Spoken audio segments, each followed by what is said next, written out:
여러분, 주님 안에서 평안하십니까? 주님께서 여러분들에게 오늘 특별한 일들을 통하여 주님의 마음을 우리에게 전달해 주시기를 원합니다. 오늘은 우리 모두가 함께 성만찬 예식에 참여하게 될 텐데요. 오늘 순서마다 주님의 은총과 축복이 함께 하시기를 주님의 이름으로 축원합니다.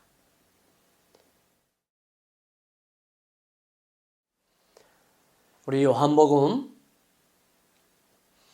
13장 10절에 있는 말씀을 함께 보시겠습니다. 예수께서 가라사대 이미 목욕한 자는 발밖에 씻을 필요가 없느니라. 온몸이 깨끗하니라. 너희가 깨끗하나 다는 아니니라 하시니. 마가의 다락방에서 가룟 유다를 포함한 제자들이 모여 있었고 그들에게는 형용할 수 없는 무거운 분위기에 눌려 있었습니다. 이제 제자들의 발을 하나하나 씻으셨던 주님께서 베드로에게까지 왔습니다. 베드로는 무엇인가가 달라야 한다고 생각했는지 그는 발을 씻기를 거절합니다. 주님께서는 그런 그에게 그러면 너와 내가 상관이 없다고 말씀하십니다. 그럼 베드로는 발뿐 아니라 온몸을 씻겨달라고 말하지요. 억지입니다. 하지만 주님께서는 아주 중요한 말씀을 간략하게 말씀하시지요. 이미 목욕한 자는 발밖에 씻을 필요가 없느니라. 온몸이 깨끗하니라. 너희가 깨끗하나 다는 아니니라. 이미 예수 그리스도를 믿고 그 은혜를 인하여 구원을 얻은 사람들은 목욕한 사람들입니다. 우리 참 중요한 문제들을 여기서 생각해보고 넘어가야 할 것입니다. 이 목욕한 자의 깨끗함이란 무엇일까요? 목욕했음에도 불구하고 발을 씻어야 할 필요가 무엇일까요? 다는 아니라 라는 말씀의 의미는 무엇을 말하는 것일까요? 이 중요한 세 가지를 함께 살펴보면서 우리가 세종 예식을 하기에 앞서서 그 중요한 의미들을 함께 되새기고자 합니다. 우리는 많은 시간들 속에서 우리의 신앙을 위해 기도드리고 말씀을 읽으면서 점점 더 주님께 가까이 나아가기를 바라고 추구하며 살아갑니다. 그런데 우리의 모습은 좀처럼 변화되지 않는 모습과 마음을 보고 깨달을 때가 있습니다. 우리는 이러한 상황을 어떻게 이해해야 할까요? 우리가 예수님을 믿으면 완전히 새로운 사람이 된다고 말씀하셨는데 그것은 무엇을 의미하는 것일까요?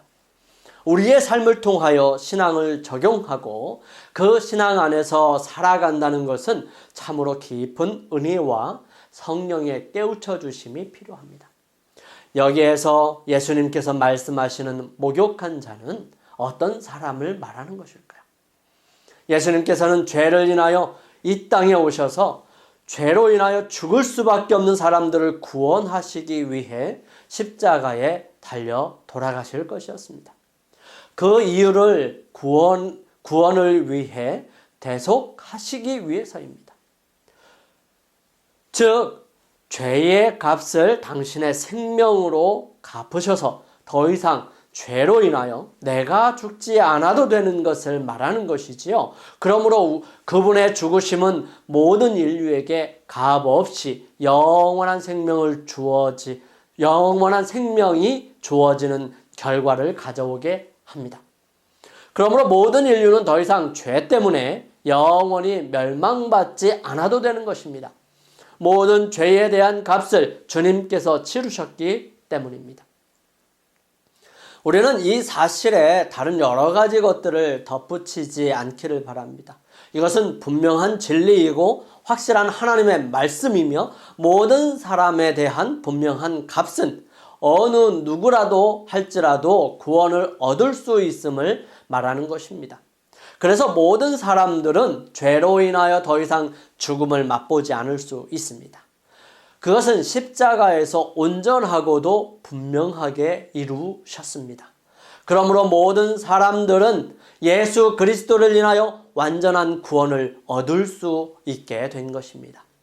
목욕하는 것은 바로 예수 그리스도의 십자가에서 죽으심으로 인하여 모든 인간을 죽음과 멸망으로 가져가게 될 죄로부터 자유를 주셨던 것입니다.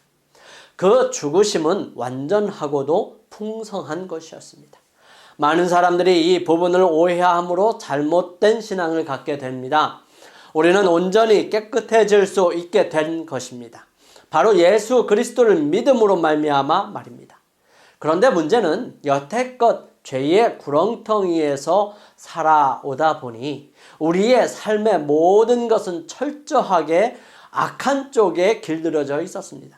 생각하는 것, 행동하는 것, 그리고 판단하는 것, 습관, 심지어는 선택하는 그 기준들까지 모두 다 죄로 물들어져 있습니다. 이것은 정말 심각할 정도로 절망적인 것입니다. 그러므로 우리는 여기에 우리 스스로가 주님께서 주신 완전한 자유를 누릴 수 없게 된 것입니다. 얼마나 철저하고 완전하게 망가졌는지 근본을 보면 볼수록 더욱더 악하고 뼛속까지 죄인인지를 알게 되는 것입니다. 그러므로 스스로 주어진 자유를 활용할 수 없게 돼 버렸다는 사실을 알게 되지요. 이때에 필요한 것이 바로 발을 씻는 일입니다. 주님께서는 스스로 허리에 띠를 띠시고 수건을 두르신 다음 발을 씻기십니다. 여러분, 왜 우리가 다른 사람이 발을 씻어 주어야 하고 내가 다른 사람의 발을 씻어 주어야 할까요? 그것은 전적으로 외부로부터 그 능력이 임하여야 함을 나타내기 때문입니다. 즉, 외부로부터 오는 능력이 내가 가지고 있는 죄를 해결할 수 있다는 것입니다. 우리 스스로는 죄를 해결할 수가 없어요. 아무리 노력해도 우리는 그 죄를 우리 스스로 완전하게 벗어낼 수가 없습니다. 여러분, 우리는 우리 스스로 깨끗하게 할 수 있는 능력이 전혀 없습니다. 그래서 씻어 주어야 합니다.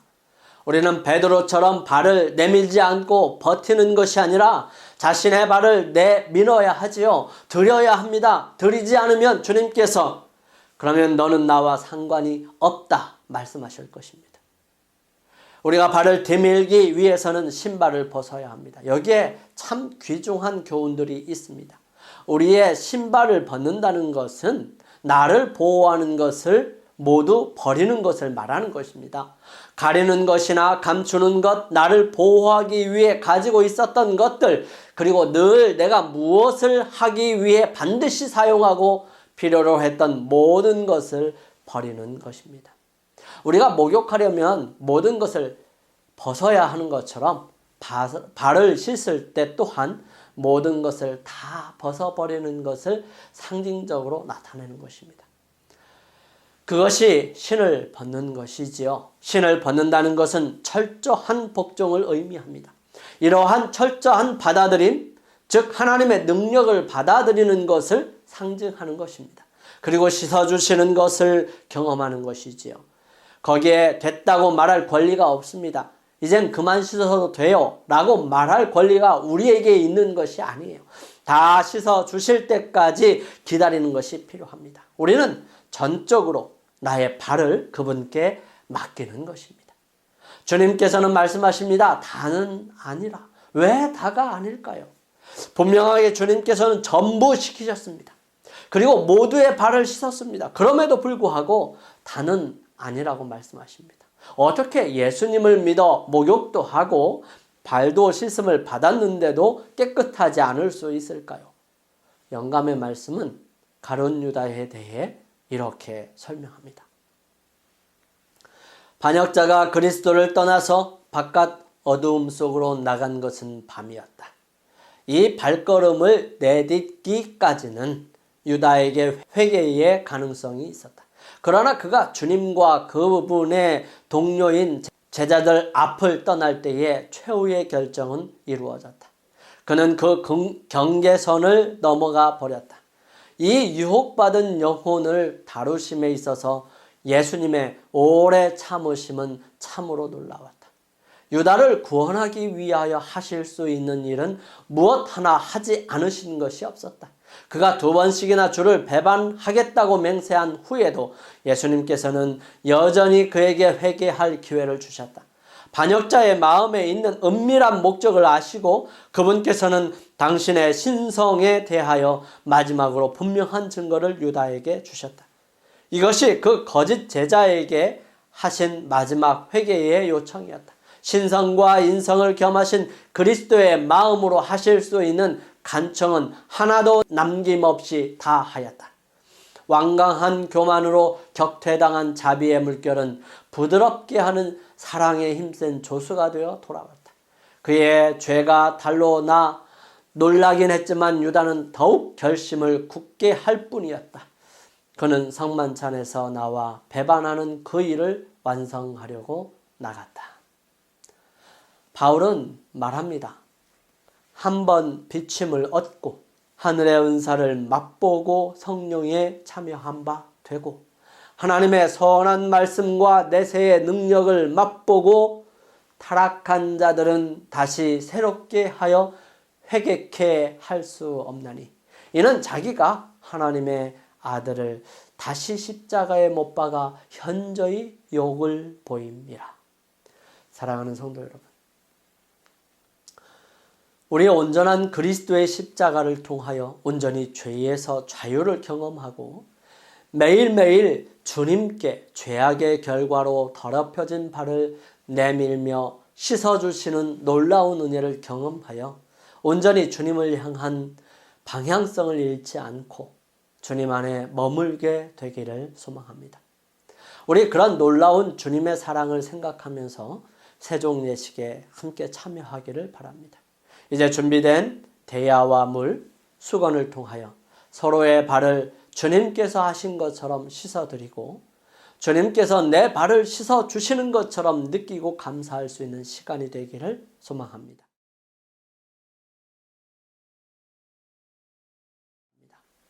우리 어린아이들도 함께 참여하여 이 거룩한 예식을 통해서 예수 그리스도의 나의 죄를 인하여 죽으심과 거저주시는 은혜를 경험할 수 있는 기회가 되기를 소망합니다. 모두가 세종 예식에 참여해 주시기를 바랍니다. 세종 예식을 마친 여러분들에게 하나님의 축복과 은혜가 함께 하시기를 바랍니다. 이제 성찬식에 관한 말씀을 드리겠습니다. 누가복음 22장 19절부터 20절 말씀입니다.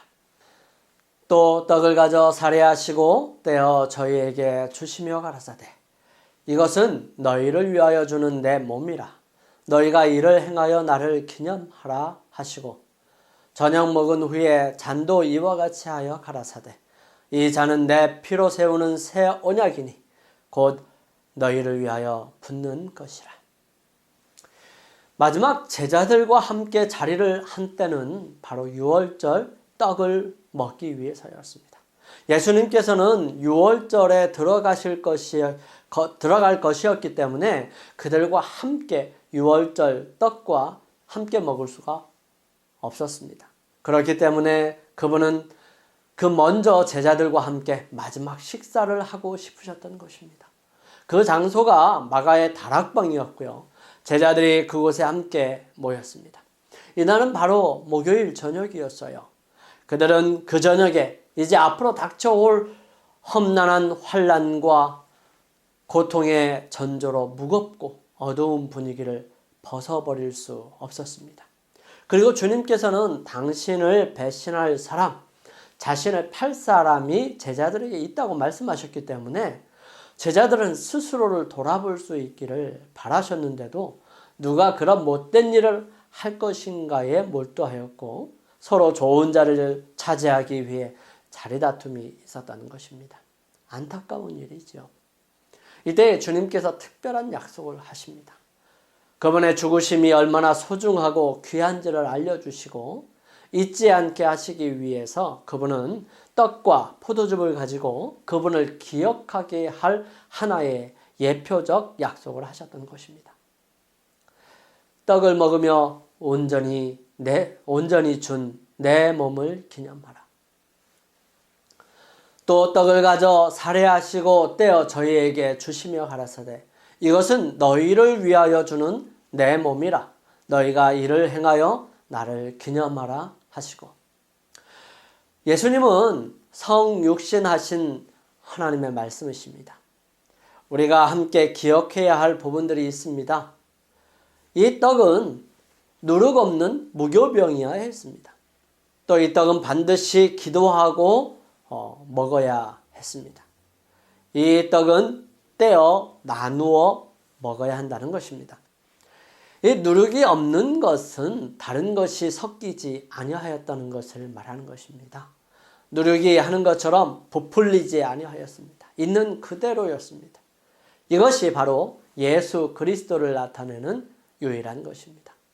누룩은 죄를 상징하기도 하지요. 그러므로 예수님을 상징하는 떡에는 누룩이 들어가지 않아야 합니다. 우리에게 있는 대제사장은 우리의 연약함을 체휼하지 아니하는 자가 아니요 모든 일에 우리와 한결같이 시험을 받은 자로 돼 죄는 없으시니라. 그리고 이 떡은 반드시 기도를 드리고 먹어야 하는 것입니다. 상징은 바로 이해되어야 합니다. 거기에는 죄악으로 물든 사악한 방향이 깃든 생각들로 정리되는 것이 아니라 온전히 성령께서 역사하셔야만 바로 이해되고 경험될 것입니다. 오직 성령만이 우리의 마음을 하나님께로 연결할 수 있으시고요. 그분은 하나님의 깊은 것까지 알고 계셨기 때문에 우리에게 하나님의 뜻을 온전하게 나타내실 수 있으시고 우리로 하여금 예수 그리스도를 통해서 영적인 공급을 받을 수 있도록 능력을 주실 수 있으십니다. 내가 아버지께로서 너희에게 보낼 보혜사 곧 아버지께로서 나오시는 진리의 성령이 오실 때에 그가 나를 증거하실 것이요. 이 떡은 떼어 나누어 먹어야 합니다. 이 떡은 양식을 의미하지요. 생명의 양식입니다. 하늘로서 내린 떡은 바로 예수 그리스도이십니다. 그분은 말씀이세요. 그 말씀이 우리 안에 들어오게 될 때에 우리는 비로소 영적인 생명을 가지게 될 것입니다. 나는 하늘로서 내려온 산떡이니 사람이 이 떡을 먹으면 영생하리라. 나의 줄 떡은 곧 세상의 생명을 위한 내 살이로라 하시니라. 이 떡 되시는 예수 그리스도 말씀이 육신이 되어 우리 가운데 거하심에 우리가 그 영광을 보니 아버지의 독생자의 영광이요 은혜와 진리가 충만하더라 말씀하십니다. 이 말씀이 육신이 되신 분 바로 예수 그리스도 하나님의 독생자이십니다. 그분은 죄가 없으세요. 그분은 온전히 우리 안에 성령을 통하여 거하십니다. 성령은 그분을 증거하시는 분으로 우리의 생각과 마음 그리고 닮아가야 할 품성을 형성할 수 있는 능력의 하나님이십니다. 그러한 그분을 매일 접할 수 있는 유일한 방법은 바로 매일 말씀을 읽고 묵상하는 것입니다. 이것을 믿고 이렇게 할 것을 약속하고 새롭게 하는 것이 바로 성만찬 예식이죠. 우리가 성찬을 맞이하고 누룩 없는 떡을 먹는 것으로 예수 그리스도를 우리의 삶과 몸, 마음에 영접하고 받아들이는 것을 증거하고 오직 그분과 함께 살기를 결심하는 시간이 바로 이 성찬에 참여하는 시간입니다. 오늘 이 시간 주님과 함께 말씀을 통해 동행할 것을 약속하고 결심하시는 시간이 되기를 간절히 바랍니다. 잔을 마시면서 피로 세운 언약을 기념하라고 말씀하십니다. 누가복음 22장 20절은 이렇게 기록하지요. 저녁 먹은 후에 잔도 이와 같이 하여 가라사대 이 잔은 내 피로 세우는 새 언약이니 곧 너희를 위하여 붓는 것이라. 예수님께서 십자가에 흘리신 보혈은 우리를 영원한 멸망에 들어갈 수밖에 없는 죄의 값을 대신 치루어 주신 대속을 의미합니다. 여기서 우리 함께 살펴보아야 할 부분들이 있습니다. 포도즙은 반드시 발효가 되지 말아야 합니다. 포도즙은 또한 기도로 받아야 하는 것이고요. 포도즙은 부어지는 것입니다. 이 포도즙은 발효가 되지 않은 것이어야 합니다. 포도즙은 외부에서 다른 것이 들어오거나 공기가 접하게 되면 바로 발효를 시작합니다. 그리고 발효가 되면 전혀 다른 성질의 것으로 변하게 되지요. 포도즙 그대로는 치료자가 될 수 있습니다. 사람의 몸을 더욱 건강하게 도와줍니다. 하지만 발효가 된 포도주는 사람의 마음을 변질시키고 통제와 억제를 제거해 본질적인 악한 속성을 드러내게 하는 것이지요.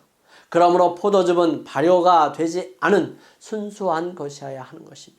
하늘로부터 내려오는 순수한 예수 그리스도의 보혈이어야 한다는 것입니다.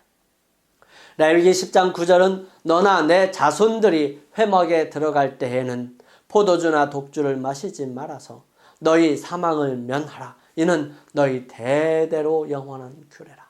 하지만 이 순수한 포도즙으로 상징된 그리스도의 피는 우리를 모든 죄에서 깨끗하게 하십니다. 요한일서 1장 7절은 저가 빛 가운데 계신 것 같이 우리도 빛 가운데 행하면 우리가 서로 사귐이 있고 그 아들 예수의 피가 우리를 모든 죄에서 깨끗하게 하실 것이요. 이 준비적인 예식에 이 모든 것이 다 들어있다. 반성, 죄의 자복, 의견 충돌에 대한 화해 등 이 모든 것이 다 끝났다. 이제 그들은 그리스도를 만나려고 오는 것이다. 그들은 십자가의 그늘 아래 설 것이 아니요 구원의 빛 가운데 설 것이다. 그들은 의의 태양의 밝은 빛에 심령을 열어야 한다. 그리스도의 가장 귀중한 보혈로 깨끗함을 받은 마음으로 비록 보이지는 않을지라도 그분의 임재하심을 충분히 인식하는 가운데 그들은 평안을 너희에게 끼치노니 곧 나의 평안을 너희에게 주노라. 내가 너희에게 주는 것은 세상이 주는 것 같지 아니하리라는 그분의 말씀을 들을 것이다. 이 포도즙을 받을 때에는 성령께서 함께 하시기를 간구합니다.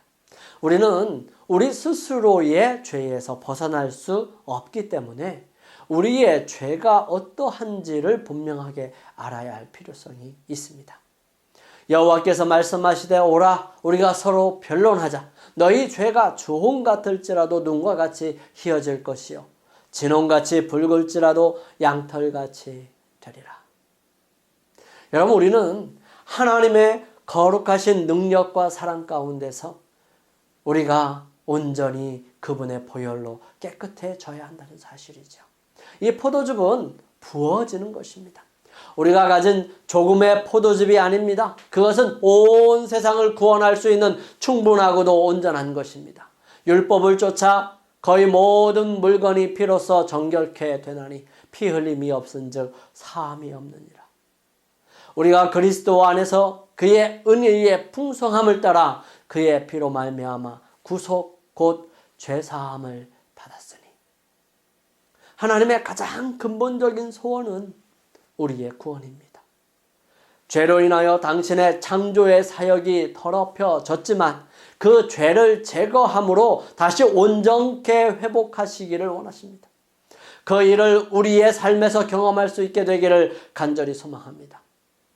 우리는 오늘 구원의 거룩한 은혜로 말미암아 그리스도의 죽으심으로 주신 몸과 피를 통하여 우리가 기억하고 가져야 할 마음과 의미를 살펴보게 되었습니다. 우리는 이 두 가지인 떡과 포도즙을 통하여 새롭게 받은 언약, 약속의 관계를 새롭게 하는 시간에 반드시 기억해야 할 부분을 영감의 말씀은 다음과 같이 기록합니다. 우리 주님은 죄를 뉘우치는 마음으로 당신께서 그들을 위하여 죽으신 것을 기억하라고 하신다. 나와 그리고 복음을 위하여 억압과 핍박과 고통을 당할 때에 그들을 위하여 생명을 준 그토록 큰 나의 사랑을 기억하라. 그대의 의무가 어렵고 가혹하게 보이며 그대의 짐이 지기에 너무도 무겁게 보일 때에 그대를 위하여 내가 멸시와 수치 곧 십자가를 참은 것을 기억하라. 이 엄격한 시련으로 그대의 마음이 위축될 때에 그대의 구주가 살아계셔서 그대를 위하여 간구하시는 사실을 기억하라. 이제 우리는 우리의 마음을 새롭게 하고 주어진 약속을 의지하며 함께 거룩한 성만찬 예식에 참여하고자 합니다. 무엇보다도 우리의 마음이 성령께서 함께 하심으로 온전히 예수 그리스도의 죽으심을 통하여 새롭게 되기를 소망합니다. 이제는 준비된 성만찬 예식을 시작하겠습니다.